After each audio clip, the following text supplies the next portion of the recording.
General Faiz पे जो बहुत सारे केसेस होंगे उसमें एक केस उन पे ऑफिशियल सीक्रेट एक्ट के तहत भी होगा।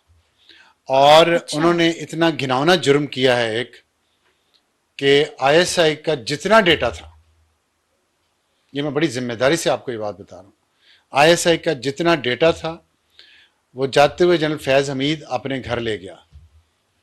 नो वे। उसमें तमाम सियासतदानों के बारे में, तमाम जर्नलों के बारे में, तमाम जजेस के बारे में, तमाम जर्नलिस्टों के बारे में, और बहुत सारा ऐसा डेटा है जो इंतहाई हसास नौयत का है।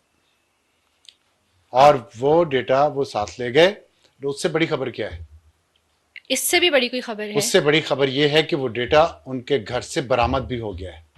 अच्छा, ये पहला जो उनके घर के ऊपर उन्हें जब गिरफ्तार किया गया तो उसी दौरान ये डाटा तहवील में ले लिया बाद में गया था? एक रेड हुआ है उनके घर पे भी और उनके अच्छा। फार्म हाउस पे भी, जो चकवाल में है। और आपको एक और बात बताऊं कि उनके भाई हैं नजफ हमीद पटवारी, वो आजकल किधर हैं? उनको ढूंढ के दिखाएं किधर हैं वो। आपने अच्छा। कुछ सुना उनके बारे में? तो चीजें जो है ना बहुत हद नो आगे वर्ड इज जा कमिंग चुकी अप। हैं। और उस दूसरी बात मैं आपको बताऊं कि डेटा ये जो लेके गए हैं घर, ये जुर्म है। एक फाइल तक नहीं आप घर ले जा सकते ऑफिस की, आईएसए की, वो भी आप सारा डेटा उठा के ले गए। आपने ऑफिशियल और ये सीक्रेट एक्ट का। इनके बाप का ऑफिस तो नहीं था ना, और जिनको ये रिपोर्ट करते थे जनरल बाजवा, उनके बाप का ऑफिस भी नहीं था। तो जनरल बाजवा साहब भी इन ट्रबल हैं, ना सिर्फ इस केस में और केसेस में भी, टॉप सिटी के केस में भी। जो अच्छा। दूसरा केस है फैज हमीद पे, टॉप सिटी का, उसमें भी जनरल बाजवा और हमने वैसे उनके ये कुछ सुन रिश्तेदार भी रखा है। ट्रबल में हैं। जी हमने वैसे ये सुन रखा है कि इतना आगे काम नहीं जाएगा जनरल नहीं, बाजवा। जाए ना जाए, देखें मैं तो इस बहस में नहीं पड़ता। मैंने जैसे तो आप कह रहे आपको हैं कि ही कुछ इज इन रिटायर्ड ट्रबल। लोगों का बताया है जिनके पेट भरे हुए हैं, जो आरामदेह घरों में रहते हैं, जो गोल्फ खेलते हैं। उनको तकलीफ सिर्फ ये है कि ये मुल्क भाड़ में जाए, ये इदारा फौज का भाड़ में जाए, सिर्फ हमारा ग्रोह जो है, हमारे यारियां दोस्तियां जो हैं वो कायम रहें। मैं हैरान हूं कि इस उम्र के लोग, इतना कुछ इस मुल्क ने और इस फौज के इदारे ने उनको दिया, वो इतने नाशुक्रे हैं कि वो अपने करप्ट क्रिमिनल दोस्त को या ग्रोह के बंदे को बचाने के लिए वो बैन डाल रहे हैं। अफसोस है, मुझे अफसोस होता है इन लोगों का। हालांकि खैर, मैं ये तो आपको एक फख्र की बात होनी चाहिए कि आपका इदारा अपने जी अंदर एहतिसाब कर रहा बिल्कुल, है। और मैं समझता हूं ये बहुत बड़ी बात है। कल को मेरा कोई दोस्त, अल्लाह ना करे मीडिया का, वो करप्ट हो, क्रिमिनल हो, वो लोगों को कत्ल करवाए, हमले करवाए, उनके जमीनों पे कब्जे करवाए, तो मैं उसको बैठ के डिफेंड करूं तो यही सारे जो रिटायर्ड सर्विसमैन हैं ये बैठ के मेरे बारे में बातें करेंगे। अभी भी करते, मेरी फोन कॉल्स फलाने से रिकॉर्ड होगी, फलाने से रिकॉर्ड होगी, उस पर बैठे बातें कर रहे होते हैं।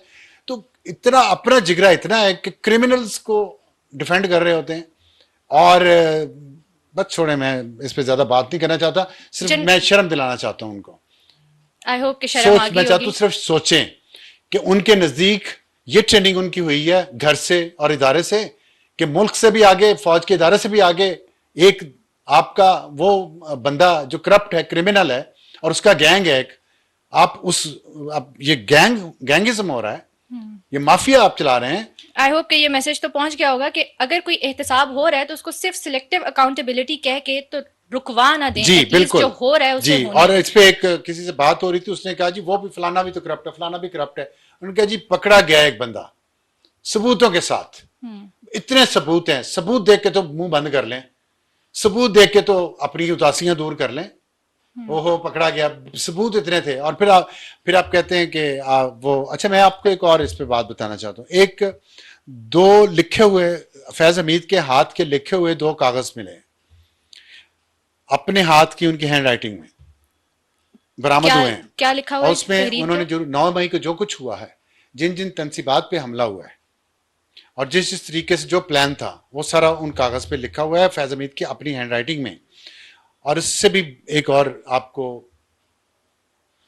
बड़ी खबर बताऊं जो कि तशवीशनाक है, कि ये जो नवंबर आ रहा है ना, अभी सितंबर है ना, फिर अक्टूबर, फिर नवंबर, नवंबर में भी एक प्लान बनाया गया था जो उस कागज पे लिखा हुआ था। अच्छा, यानी कमिंग नवंबर में कुछ जी, होना था क्योंकि 9 मई का तो फेल हो गया ना, फौज के अंदर बगावत करवानी थी। और म्यूटनी की सजा क्या है? आर्मी एक्ट आप देख लीजिएगा। सीक्रेट एक्ट उठा के सारा डेटा आईएसआई का आप घर ले जाएं, इसकी सजा क्या है आप देख लें। और उसके बाद एक और और नवंबर के अंदर जी नवंबर के कुछ अंदर और प्लान हुआ जी था। कुछ और प्लान हुआ था जो लिखा हुआ मिला है। Question you may find stupid, लेकिन सवाल है तो पूछ लेती हूँ। जरूर आप, मैं कहने कुछ और लगा लेकिन आप पूछे स्टूपिड ठीक है, क्वेश्चन। प्लीज ना कहें वो। अपनी हैंडराइटिंग में लिखेंगे क्यों वो? कागज पे। हाँ नहीं, ये बात आपकी ये कोई शख्स अपने खिलाफ सबूत कैसे छोड़ेगा, क्यों ठीक है, छोड़ेगा? स्टूपिड क्वेश्चन का स्टूपिड आंसर होना चाहिए वैसे तो। और स्टूपिड आंसर ये है कि जब इंसान कभी ताकत में होता है ना, और एम्बिशियस होता है, एडवेंचरर होता है, तो हर इंसान गलती कर सकता है। इसका एक जवाब तो ये है कि जब आप ओवर कॉन्फिडेंट हो तो you are prone to mistakes. जब आपको पता हो, मेरे साथ अंदर भी बंदे बैठे हुए हैं बड़े सीनियर पोजीशंस पे, जो उनके साथ राब्ते में रोजाना रोजाना उनको इन्फॉर्मेशन लीक कर रहे हैं, बड़ी बड़ी टॉप लेवल की मीटिंग्स की, ISI वो सब chief, पता चल गया है। ISI chiefs are supposed to be very smart. The supposed to smartest supposed to people be। ever. वो अच्छा। कॉल सुनवाई थी ना आपको, जो जिस कॉल में वो मुझे कह रहे थे कि हमारे काम नहीं करते आप, तो ठीक है, स्मार्टनेस तो आपको पता चल गई ना। Make sense. देखिए, ताकत का नशा जो होता है ना, वो इंसान की स्मार्टनेस नहीं रहने देता, फिर ओवर कॉन्फिडेंट हो जाता है। मैं डेंजरस डफर नहीं कहूंगा जनफैज हमीद को, लेकिन एक वक्त होता है, चोर जो होता है ना, देखिए अल्लाह का एक निज़ाम है, आप बहुत ताकतवर हों, आप बहुत स्मार्ट हों, कहीं ना कहीं गलती कर जाएंगे।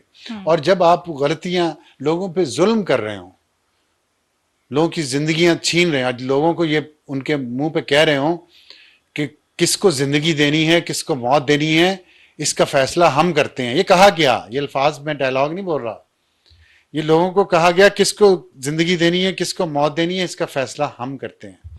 किसको कितनी इज्जत देनी है, किसको कितनी जिल्लत देनी है, इसका फैसला हम करते हैं। सेफ हाउसेस के तय खानों में लोगों को टॉर्चर करते हुए उनको ये बात कहना, ये अल्लाह भी सुनता है।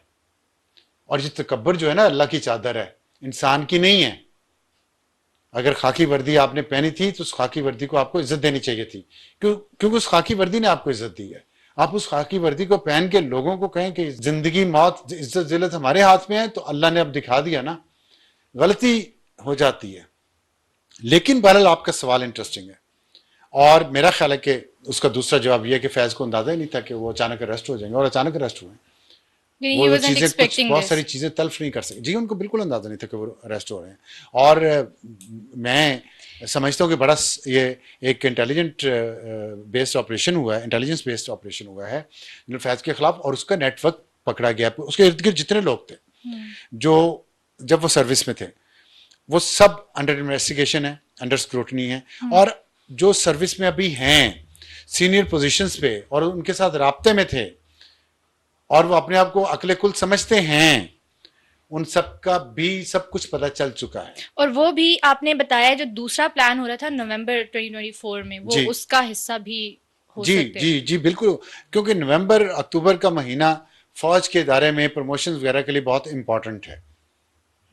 ठीक है, तो इसलिए नवंबर का महीना रखा गया। दूसरी वजह यह है नवंबर की कि आपको पता है अक्टूबर के आखिर में काजी फायज ईसा साहब रिटायर हो रहे हैं और जस्टिस मंसूर अली शाह अब तक के कवानीन के मुताबिक नए चीफ जस्टिस होंगे। तो जस्टिस मंसूर अली शाह साहब इसमें ऑन बोर्ड हैं या नहीं है, उनके आने से नवंबर में क्या फर्क पड़ता, क्या फर्क ना पड़ता, लेकिन नवंबर का एक प्लान है। आपने सुना असद कैसर बार बार कहते थे कि नवंबर दिसंबर में चीजें बदल जाएंगी, और भी कुछ लोगों ने कहा अक्टूबर नवंबर में तब्दीली आ जाएगी, बहुत कुछ बदल जाएगा। और हम सिर्फ ये समझ रहे थे कि ये सुप्रीम कोर्ट की तरफ इशारा है, लेकिन ये भी आप हमें बता रहे हैं कि ये सिर्फ और सिर्फ सुप्रीम कोर्ट तक महदूद नहीं था। ये जनरल फैज मास्टरमाइंड था। जनरल फैज पीटीआई की तमाम लीडरशिप के साथ राब्ते में था। ये फोन से डेटा निकाल लिया गया है, उनके फोन, जनरल फैज के फोन से। जनरल फैज अली मीन गंडापुर से डेली बेसिस पे राब्ते में था। चीफ मिनिस्टर खैबर पख्तूनख्वा को जनरल फैज चला रहा था। ये मैं आपको अथॉरिटी से बात बता रहा हूँ, जिम्मेदारी के साथ ये बात बता रहा हूँ कि केपी को जनरल फैज चला रहा था। जो वहां पे करप्शन हो रही है, जहां पे पैसे इकट्ठे हो रहे हैं, वहां पे डेरा इस्माइल खान में जो वारदातें हो रही हैं, जो सिक्योरिटी फोर्सेस पे इतने हमले हो रहे हैं, वो कौन कर रहा है, उनको इतलात कौन दे रहा था। 9 मई को एक बहुत ही हसास बिल्डिंग पर हमला करने का फैसला किया गया। ठीक, वो बिल्डिंग का किसको पता था, किस किस को पता था? वो आम बिल्डिंग नहीं थी, उसमें हथियार रखे गए थे बहुत अहम किस्म के, और उसका सबको पता ही नहीं है, चंद एक लोगों को पता था। वहां पे ट्रेंड लोगों के जरिए उस बिल्डिंग पर कब्जा करने का प्रोग्राम था, जो फेल हुआ। उस पर कब्जा हो जाता तो पाकिस्तान की इंटरनेशनल लेवल पे बेइज्जती होती, प्रेशर होता, जंगी कैफियत पैदा हो जाती। मैं आपको ये तक बता रहा हूँ, ये सिर्फ म्यूटनी आर्मी चीफ के खिलाफ नहीं थी, ये पाकिस्तान के खिलाफ म्यूटनी थी। रीजन क्या है उसका? Reason personal power, personal ambitions, चंद लोगों की जो अपने आप को जो इन चीजों जो से आप ये सब मेमुना अचीव कर जो सकते हैं। शख्स ये कहें किसी को जिंदगी और मौत हम देते हैं, इज्जत किसको कितनी देनी है, जिल्लत किसको कितनी देनी है, हम देते, हम फैसला करते हैं। जो इंसान, जो तनख्वाहदार मुलाजिम स्टेट के ये कहें, सोचें उनके तकब्बर का आलम क्या होगा, उनकी एम्बिशंस क्या होंगी। फिरौन भी तो यही कहता था ना कि मैं खुदा हूं, और कैसे कोई खुदा हो सकता है?